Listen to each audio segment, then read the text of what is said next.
Trees are incredibly important in every way. They purify our air, they help us breathe, they reduce water runoff, they create shade. There's been incredible studies that show that trees in communities actually increase student test scores and health outcomes, just crazy things that you would have never imagined could result from just the planting of a tree.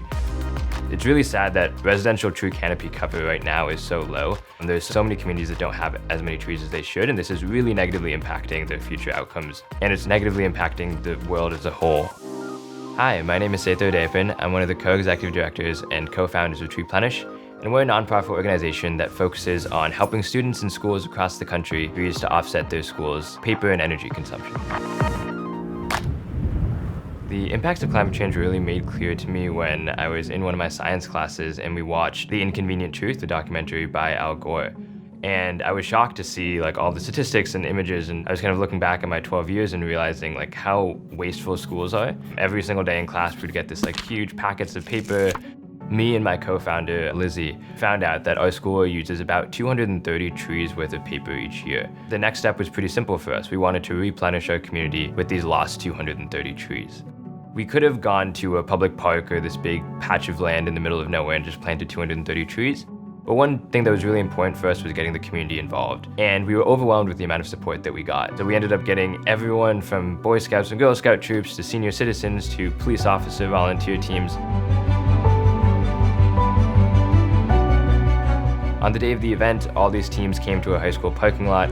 We handed out these saplings and told them which houses to go and plant at, and we taught them how to plant a bare sapling. Why does this one have an address on it? And then they would go to these different houses and plant the trees in the front and backyards of our residents and neighbors. And so we went around the community and we planted over 300 trees in the spring of 2019, and this is actually one of them.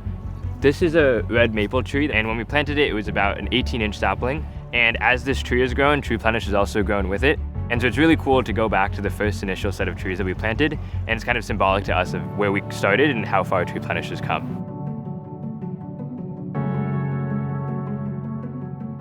Tree-Plenish has grown way more than I would have ever expected it to, and after our first successful year, we decided that we should try to bring it to a few of our neighboring towns in Massachusetts. So we set a goal of reaching 10 schools in Massachusetts. As more and more schools joined, we started revising our goals and realized, wow, we can do a lot better than 10 schools in Massachusetts, and we thought maybe we can even get 50 schools. I actually remember the call we had with our team when people were laughing and joking at the idea of getting 50 schools in our first year. But we were actually able to reach 90 schools in that first year, and we planted about 20,000 trees, which was incredible. We expanded our team. We currently have 40 students on our team, and these are college and high school students from across the country. And we are now working in about 300 schools this year and planting about 50,000 saplings. Are you going to any other events today, or just this one? I think we might try to It's me and my co-founder Lizzie, and then we also have a board of directors, we have a board of advisors, and we have a bunch of other really passionate and motivated students who are doing this not for the resume or not for any financial incentive, but just genuinely because they really care about the mission, because they really care about youth mentorship and environmental sustainability. In urban areas, it can be really hard to get people involved in environmental efforts because they just see it as a big problem and it's hard to kind of get started with things. So I think that the network that Tree-Plenish has built across the country with all the schools with whom we've partnered has given students the ability to feel like there's initiative that they can get behind and do their part to give back to the environment. One of my favorite things about Tree-Plenish is the fact that we do work with youth, so we're working in high schools and even this year in some schools younger than that. I want to foster a generation of individuals who actually care about the environment, and I think this organization does a really good job of doing that. I think that Tree-Plenish has a really bright future because one, it's like a project in a box. It's very low barrier to entry for any school. You sign up, there's no money you have to pay.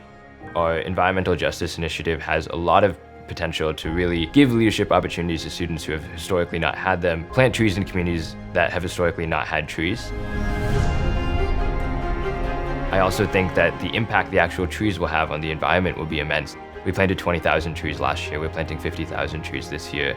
These trees will have a huge impact on improving air quality for people, on reducing water runoff, on increasing shade, on improving the aesthetics in communities. I think that the time is running out. We don't have that much time left in which we can make actionable change that will actually reverse the spread of climate change. We need to very actively make decisions that will reduce climate change and reduce temperature rising. And one way that we can do that is through tree planting.